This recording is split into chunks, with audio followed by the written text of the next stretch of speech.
I would like to begin at the very end to unravel from the back, and the way we do this is we'll start discussing, but somehow you have to entitle yourself to join in if you have pressing questions or clarifications, make yourselves visible. But I'll start for now by addressing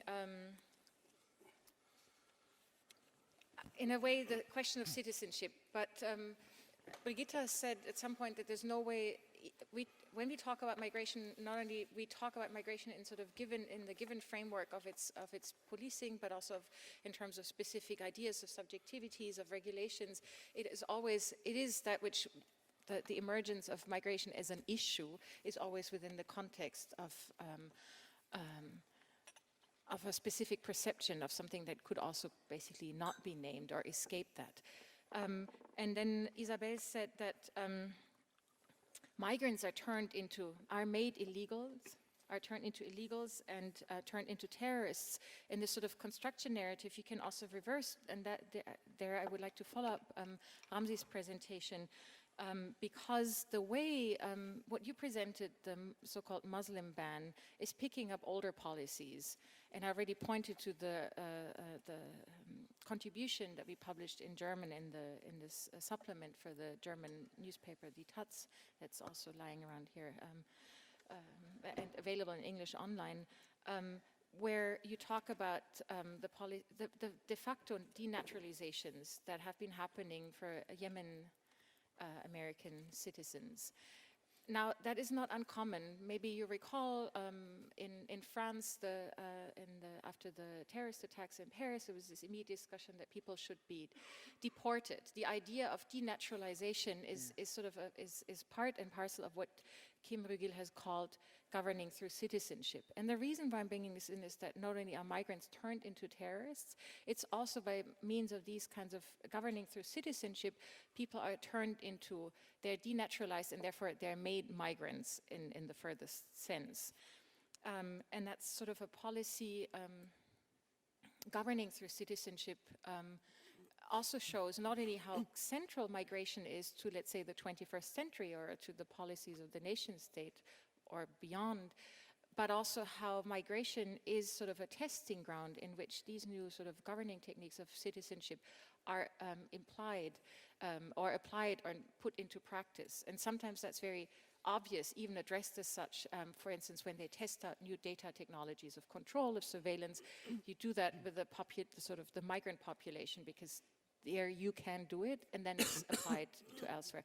So I would like to hear, sort of open that up to discuss with you. And I'm sorry, I didn't want to be rude. This moderation is I do together with Brigitta, because Brigitta has such a sort of a clear mind of structuring things when I get lost. No pressure. Thank you.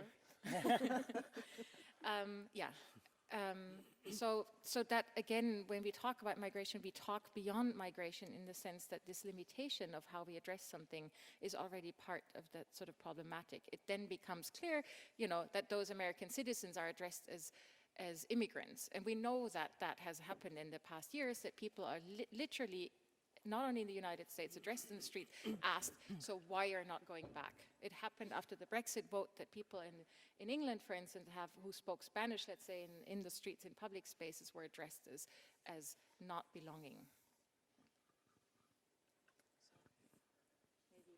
Ramzi, maybe that's a direct question to you to expand why the Muslim ban isn't actually something new and where those connections are to the politics of deep deprivations of citizenship.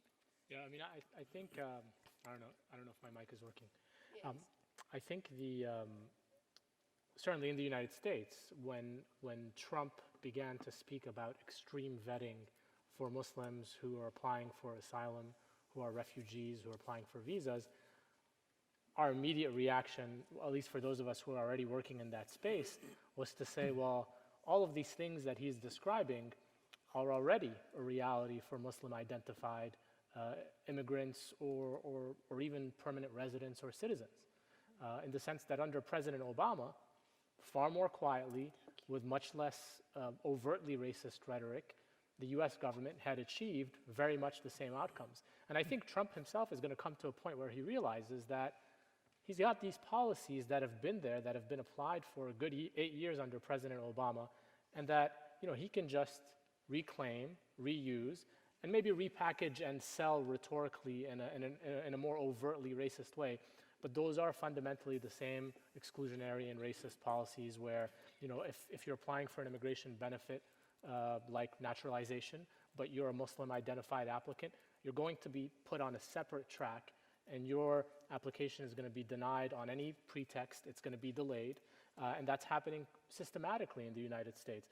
You're right to point out that that's not unique to the United States. In the United Kingdom, citizens can be stripped of their citizenship at the unilateral say-so of the Interior Minister, and if, as long as they're binationals, so as long as they have another citizenship, their UK citizenship can be taken away from them. And they can even be executed by drone strike as long as they're outside of the United Kingdom. And that's happened a number of times under Theresa May when she was, running the Interior Ministry in the United Kingdom. France also has denaturalization provisions. What all of this highlights to me, though, is the fragility of the concept of citizenship, the thinness, in an even sort of like larger perspective, the thinness and precariousness of the rule of law, and how easy it is to pierce through these protections that I think people living in so-called industrialized societies wrongly assume are more solid and more resilient than they really are, because US citizens have been killed by drone strike by their own president. UK nationals have been killed by drone strike by their own leadership. People have had their nationality stripped away from them, and as you mentioned, that's happened to Yemenis in the United States, but it's also happened to Dominicans. It's also happened to Mexicans. So what happened to Yemenis, which is what I studied and wrote about and worked on, was really just a reiteration of what had been happening to some Mexicans who live in border communities, Mexican Americans, whose US citizenship was being taken away from them in similar circumstances. Can I just add to that a little bit? Because I think that it's what the questions you're raising about being made a migrant or the fragility of citizenship, I think it's important to see the other side of that as well, which is the presumption that the citizen is a unified category within a nation state is deeply problematic. I mean, we can't even begin to understand the racialization of migration and the whole notion of a racial capitalism here or a racial state if we make that presumption that it is only, because you could say from the point of view of African Americans, the migrant is being made a nigger. I mean, that might be the other way to look at it. Excuse the language if you find that offensive, but in that sense, these categories or what it means to be treated as a citizen, we already have multiple forms of partial citizenship.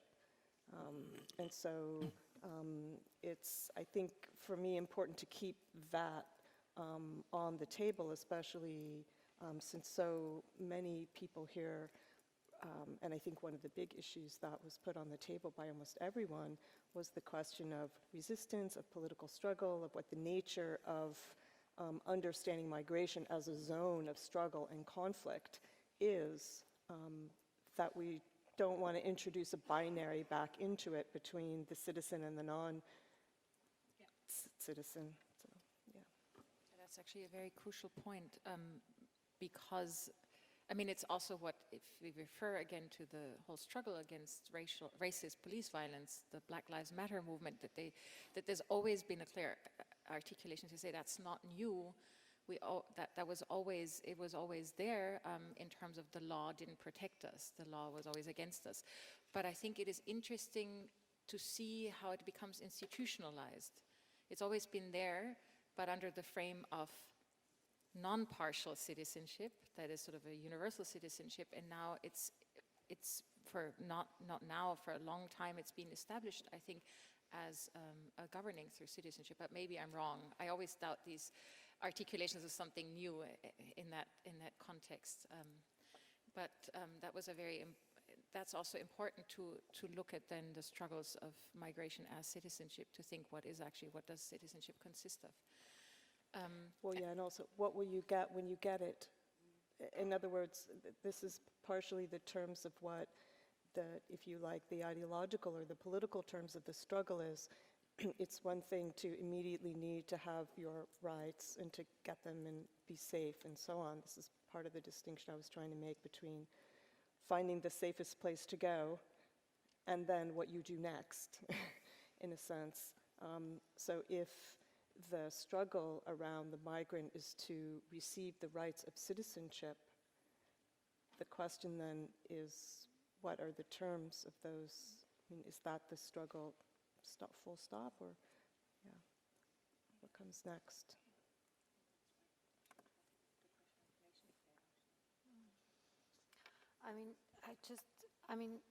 It's just maybe a remark that points to the different instances and geographies that have been raised by all the different contributions, and maybe also in relation to the Sandro Mezzadra as the double pincer of state on the one side and capital on the other side, and especially when thinking about a European border, I'm asking myself if we are really talking about the nation state. Let's say, for instance, the European border is already, it's not a national border, it's a supra-state institution. So I'm wondering about let's say, the linkage between national governances of migration and something like that maybe could be called transnational, or like the transnational forms of governing migration that very often fail, but nonetheless they're extremely powerful in place. And this would be a question maybe to all of you, how you think about this kind of interplay between nation states and post-nation states formation that are already at stake in the contemporary situation of governing migration.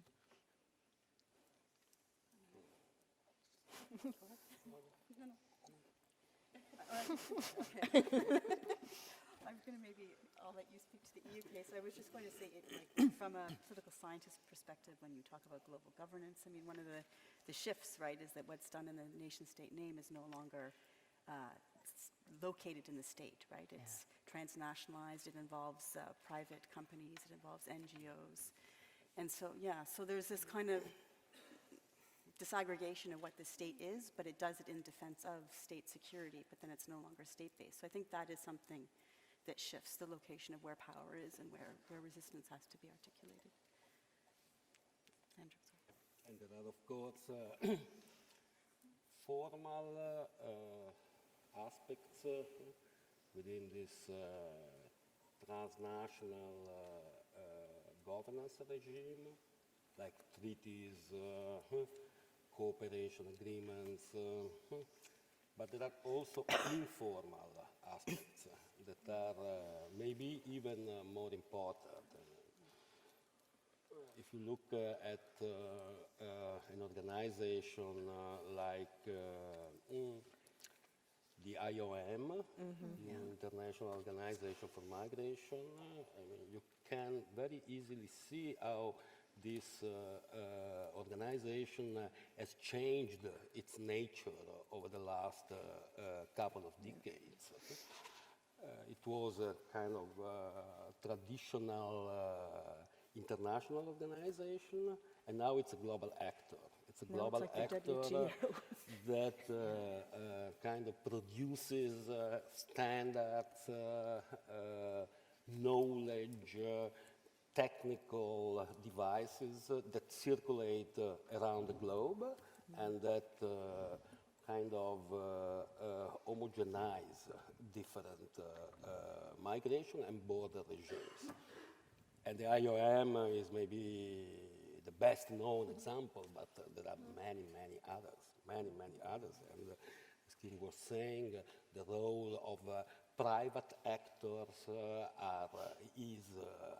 more and more prominent. Just think of G4S, a big corporation which is active in the field of security services. G4S is providing these services across the globe. And again, this has a kind of homogenizing effect.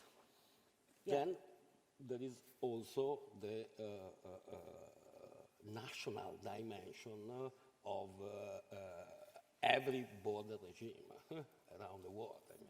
And there are often big tensions between the national and the transnational border aspects of the same border regime. And I think we have to be very careful and attentive in analyzing these tensions that are particularly pronounced nowadays in Europe, I think.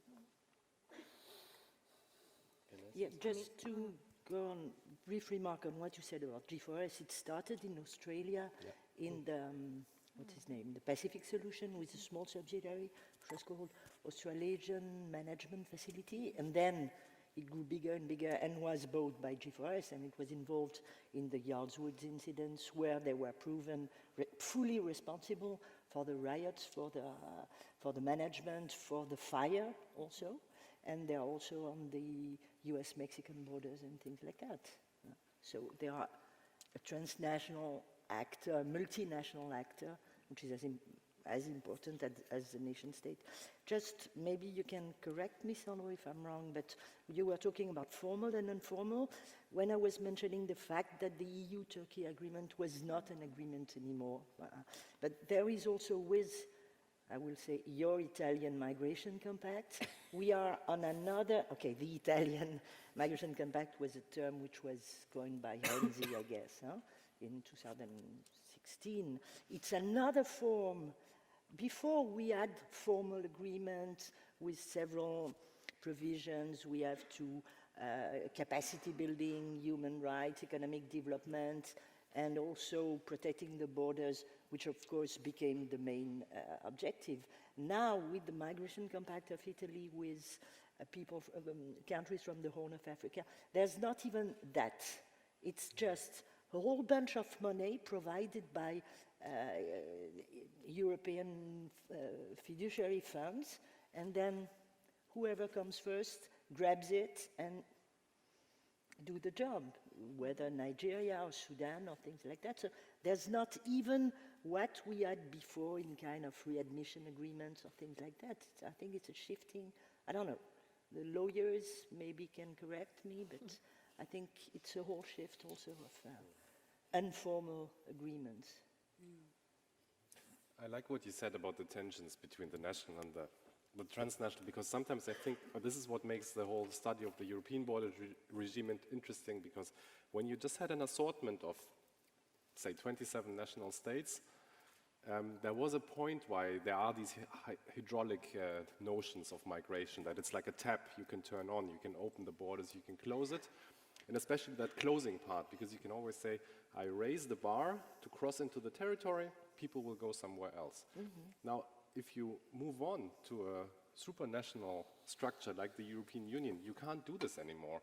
And this is the struggles and the conflicts inside the European border regime of the last 15 years is exactly that certain states say, we have no problems of keeping our borders open because people will transit. We have no problem with transit. And so I think the big logic behind what is the European border regime is then you have to invent yourself again as an imagined community which is negatively affected by migration, so that all of these member states suddenly stand up together and find a common policy, that there is no transit anymore, that there's, that you have a shared responsibility of the border, which is something which didn't even exist 30 years ago, something like a European border. And this tension I find is very, very interesting. And is contrasted, just to say one sentence, it is contrasted with this notion of the European citizenship, which was never really properly developed. So if you want to be an imagined community, you would need something like a European citizenship. But like it was historically just in the 1993 Maastricht Treaty, and they said, we'll stamp it on everybody's passport, but it doesn't mean anything.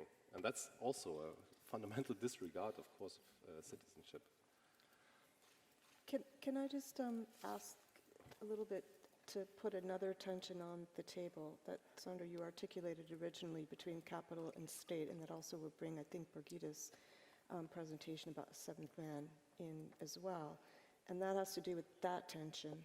I mean, just a really shorthand for this in the US context is that responsibility for immigration was under the jurisdiction of the Department of Labor until the Second World War, when it moved to the Justice Department, primarily in order to intern Japanese and German residents and citizens. That's why it moved to the Justice Department, so it could become a policing function, like the Interior Ministry would be the equivalent here. And it didn't move to Homeland Security until 2001. So the elaborate buildup of transnational security border agreements beyond Interpol and the minimal kinds of bilateral agreements that existed between the United States, Canada, and Mexico, or between France and England, or so on and so forth, people out of Schengen then. This has all changed dramatically, and what seems to me really striking is that there is now very much a tension between the things that drive the state and a certain kind of will to power and reducibility there, and its previous handmaiden function for the movement of labor and capital. And it seems to me there's a fundamental tension going on here that partially gets embedded in the buildup of these border or military industrial security complexes. But I'm interested in all of you folks who are thinking about that tension to perhaps how you're thinking about that tension also between the state is no longer simply doing that work any longer in a simple kind of way. Which is the scene, for example, in Europe that Berger is writing about, right? The guest worker programs, and it's very different now. Yeah, I mean, everyone over here has been, all of you have been talking about that.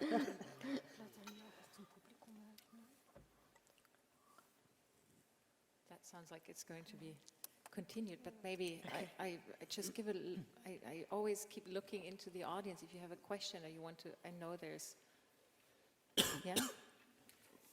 Oh, it would be great also. Move here so we can actually see you. Yeah, please. Yeah.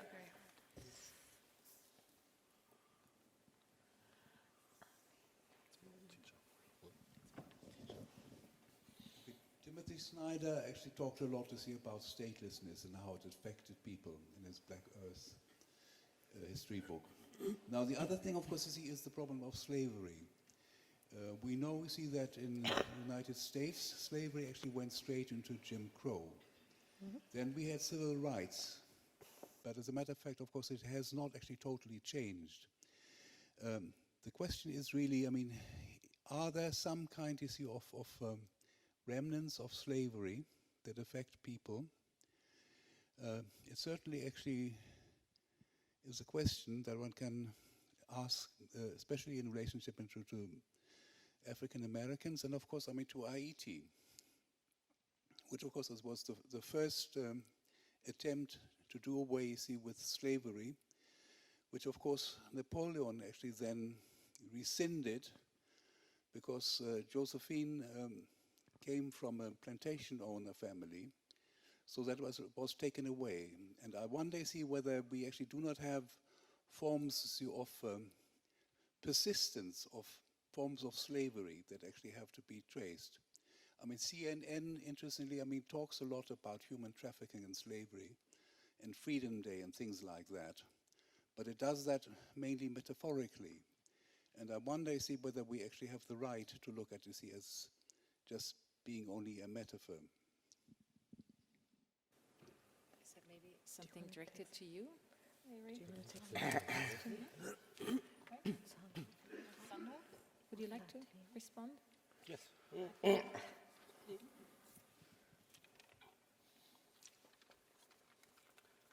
Well, of course,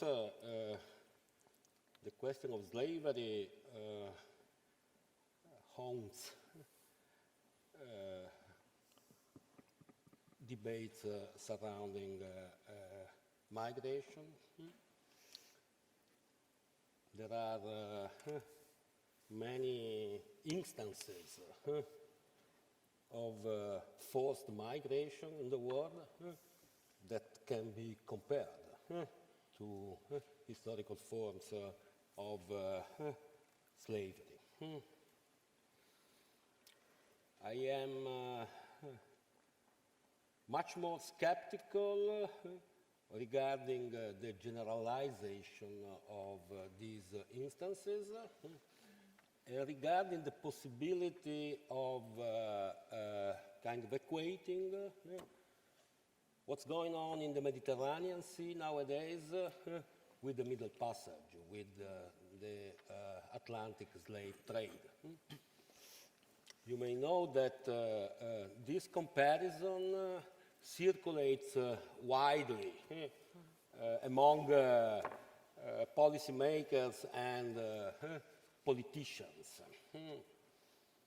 And in a way, it is used in order to prompt military operations that presumably should target traffickers, slave traders, as they are called, but end up targeting migrants.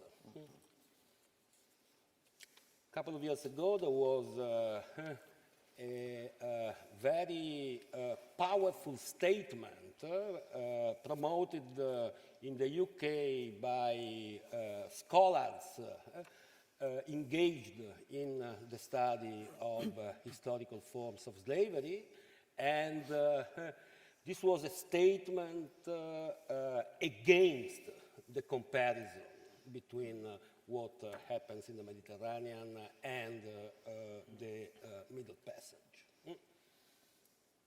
Having said this, I would kind of propose to take a wider view on the topic.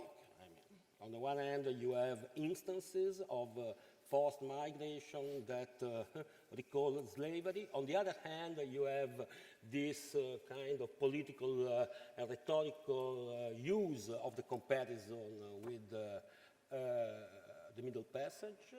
But I think we should get kind of wider perspective and talk about let's say, the specter of forced labor that haunts migration nowadays, and through migration has effects on dependent labor at large.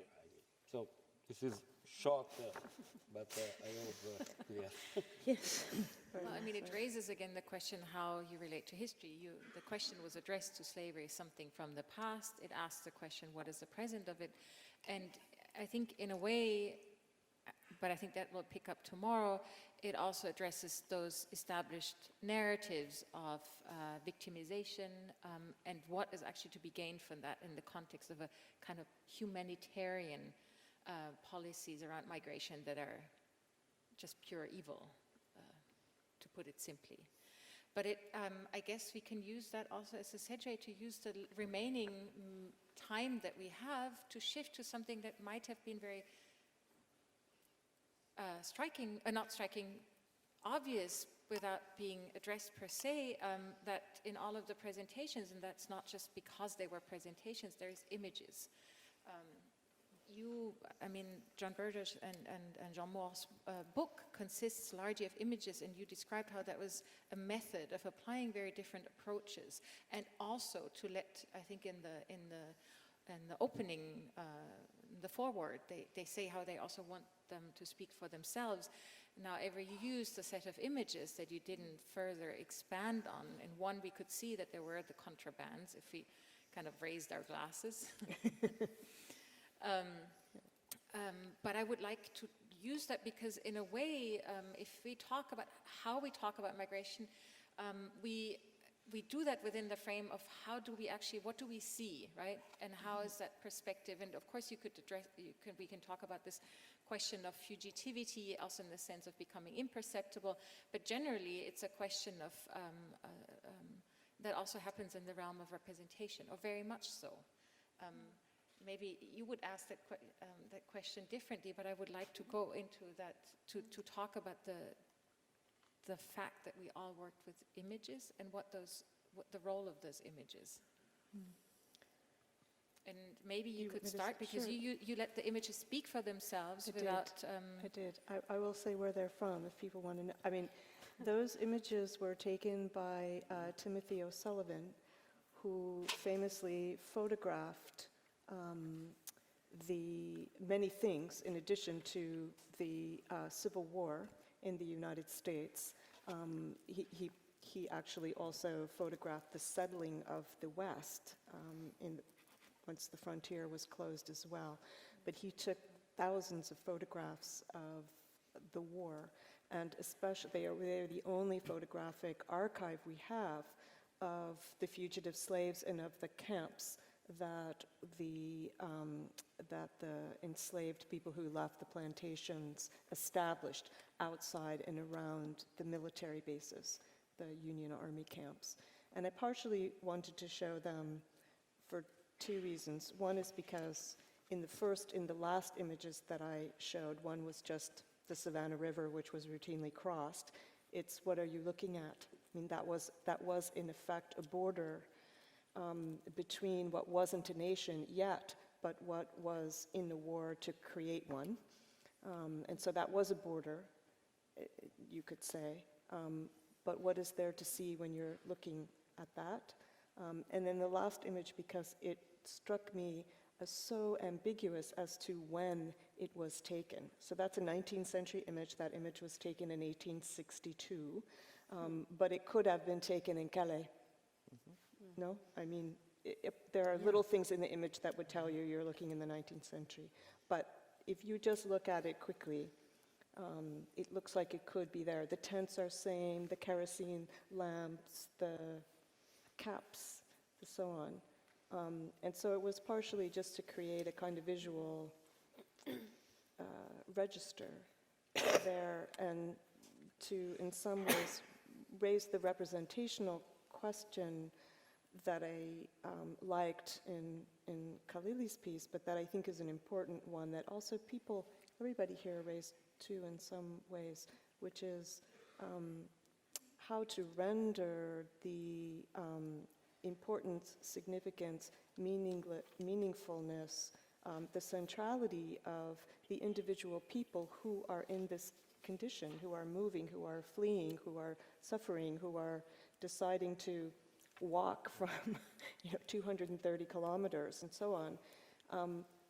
What are the terms of representing that are not necessarily caught up in these other frameworks, of the humanitarian appeal, of what Sandro was just talking about, where we identify the evil slave traders and the people movers. And I mean, there's a whole panoply of processes that are being shown to people, and then are to, like, what are the terms of the critique? So to me, in some ways, the closest images to the ones I think that I showed were Isabelle's maps, were the forensic architecture's maps. I would say they are closest in representational alliance, those maps, which are rendering abstractions in a particular way that's very precise about the movement of the people. So I have this thing. Okay. Maybe it's not only a question of representation, but maybe of anti-representation. I'm part of an authors collective, Gastarbeiters, guest workers. We are reading like autobiographical texts, about parents, about childhood, and so on. And early on, we kind of decided to not go along the documentary path. Don't display typical worker surrounding, working class fetishism, so to speak. But go radically subjective, I don't know, 70s grandma doing something in the kitchen or so, and present totally subjective stories that kind of hijack the relevance of telling, anecdotes from this official narrative of how Gastarbeiters, guest workers, are supposed to look like in images. So it's kind of capturing some master narratives, migration master narratives, and putting it bluntly into a totally privatized story. So basically, in the prose, what the grandma says becomes the most important thing in German history or so, to put it bluntly. So the reaction to that from the audience is kind of revealing. Sometimes they come in and expect kind of to go out depressed. So because again, it's this terrible story. But suddenly they laugh all the time, and because the stories are kind of what you call tragic-comical, sort of, So this is kind of liberating experience when you kind of fight with the image actually, and not just giving up to it. Know what I mean? Yeah. I think that's actually very key. When I was speaking about representation, I meant that in the triple sense of representation, right? In terms of imagination, of political representation, and now, of course, I'm having a blank. The point being, what in Escape Routes, there's another. The point being that in Escape Routes by Vasilis Tsianos and Dimitris Papadopoulos, they speak about what they call the double R axiom. That is how representation and sort of the political rights and representation live in a conjunction, and how that attains to migration. It's very clear that the way we talk about migration is also, as you once argued, is formatted on screens, and representation isn't just that which shows us what happens elsewhere. So there's migration, then we put it on the screen. It actually formats how we talk about it, and that's why. And that anti-representational move is exactly what you also started with by saying the undoing of a specific aesthetics or a specific formatting is key. So where was it? Hi, Yeah? can everyone hear me? Yeah. Yeah, I just wanted to interject and build on some of the discussions which were mentioned around Hungary's long summer of migration. And it was very interesting. I was living in Hungary at the time to see Western media coverage of the Hungarian deficit of compassion, as some people called it, with specific reference to the 1956 refugee crisis after the invasion of Hungary.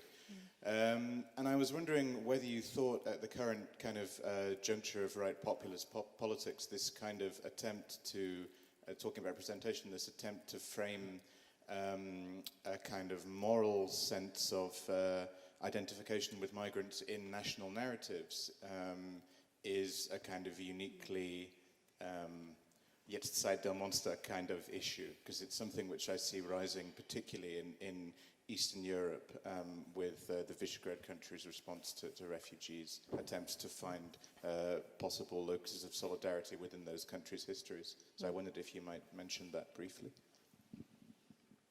That's Bernd. Bernd? That's Bernd. Did you get the question precisely?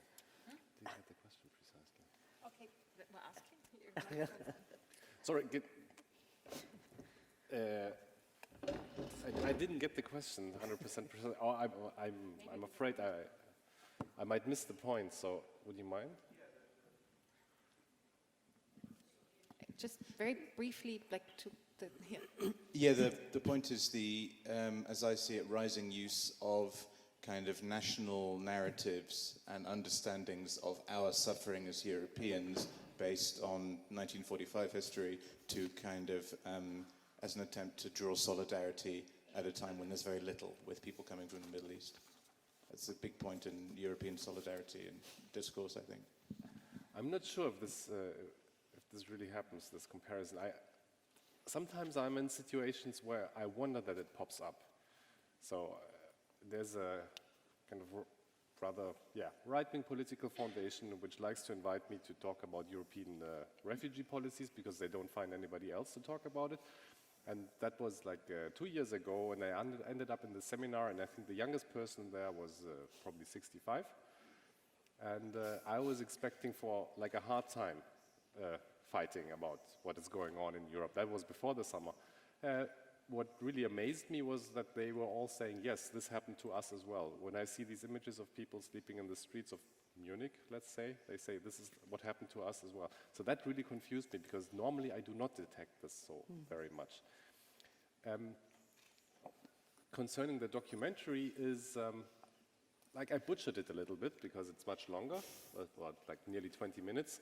And there are very strong scenes about solidarity from the people. There's actually this very moving, tragicomic scene where a guy in a suit comes out to the and on the highway and says, "Please, can I give water to these people?"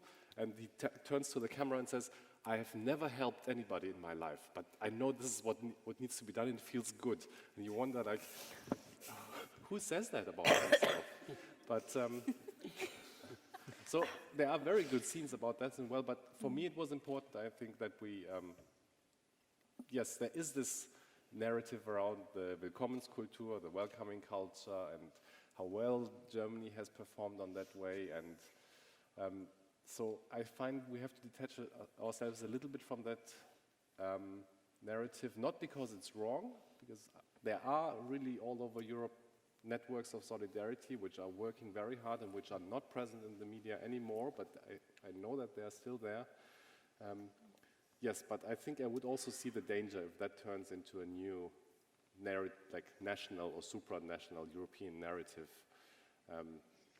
because it's not that mainstream in the end. I think there were 2 more questions, and then we anyway run out of time. Have to continue tomorrow, please. Thank you. Can you hear me? Yeah.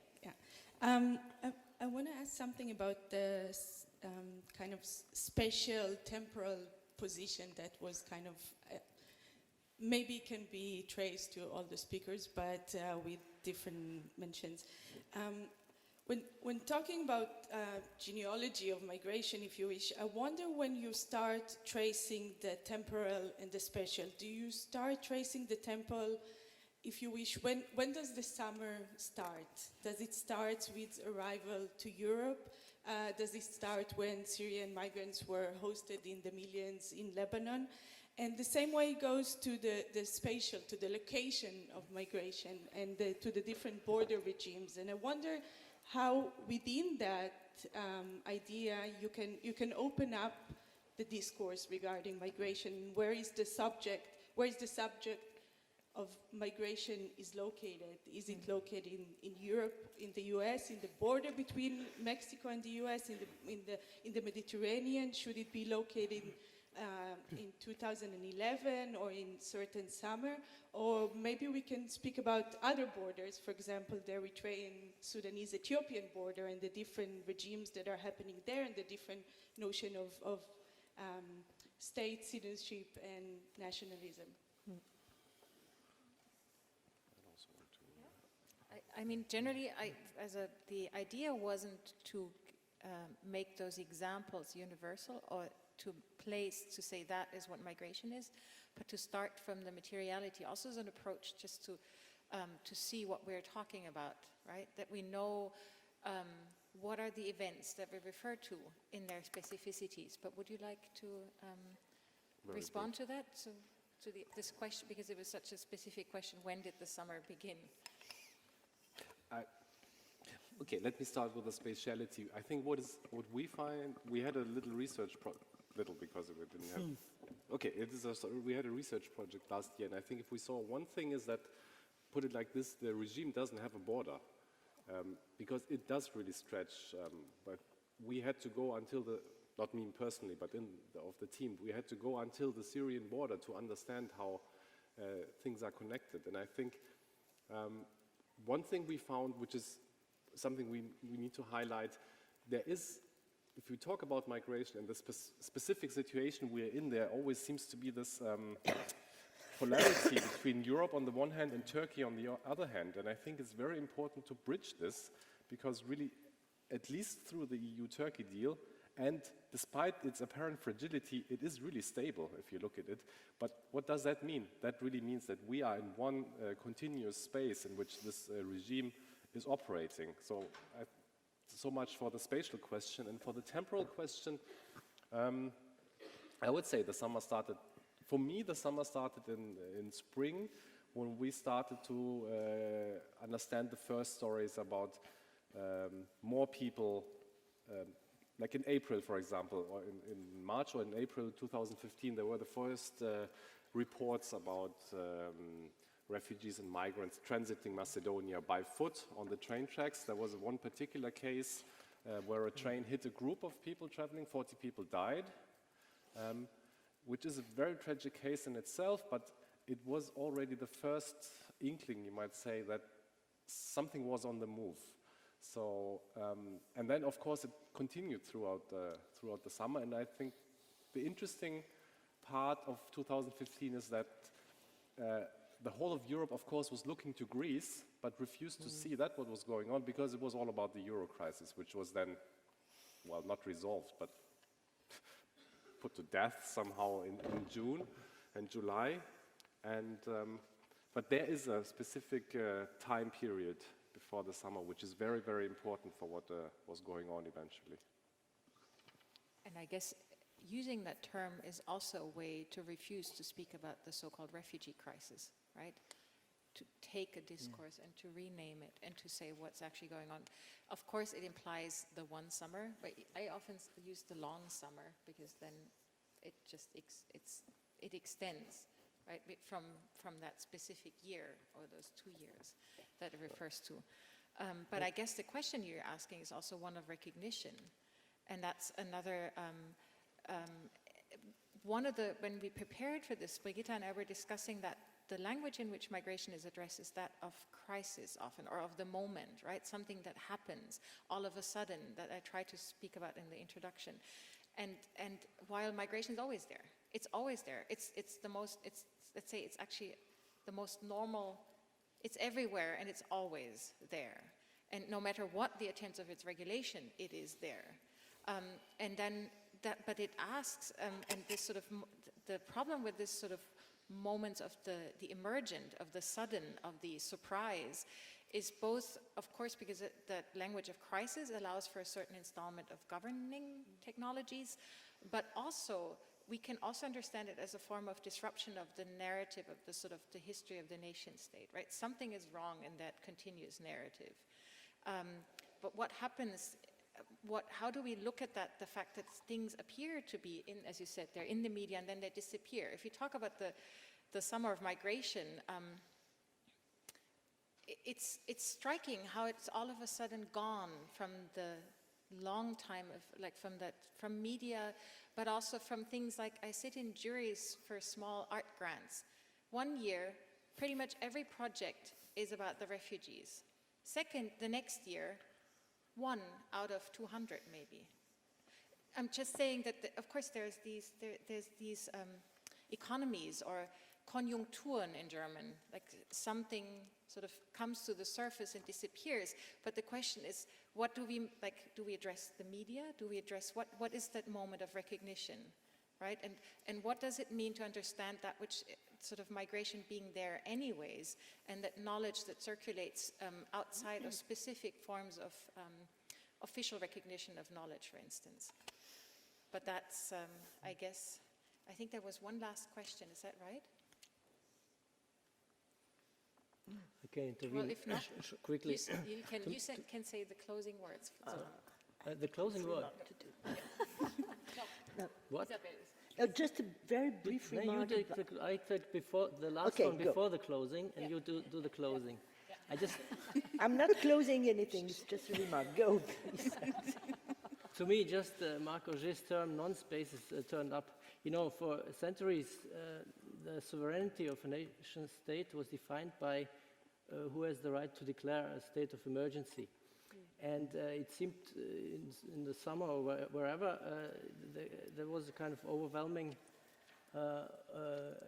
it was a state of emergency that was not declared by state, but by groups of people. And that was, I think, one of the reasons why this whole notion of endangered nations came up and so on, because they thought, oh, something is wrong. So, and non-spaces, I also refer to this, you know, there are lots of films that deal with that. No man's land, you know, spaces that are simply not defined. I think there's, till this day, there's a little piece of land, I think, between Bosnia and Croatia that has not been, that's kind of left out of negotiations. They forgot about it. And there's a Slovakian former politician who claimed land and declared a little country in there. You know, I think it's maybe as big as this hall. I don't know how big exactly. So to me, this is also interesting that these non-spaces and that challenge kind of the notion, because everything is kind of declared and regulated, so to speak, in a certain way, and then certain events happen, and things open up.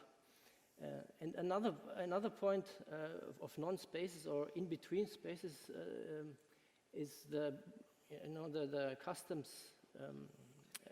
area itself, which seems to be also a kind of regulated state of emergency, because as far as I know, you should know better, that you cannot, if you are called by the customs agents, you cannot have a lawyer or something as a foreigner, as a non-US citizen, as far as I know.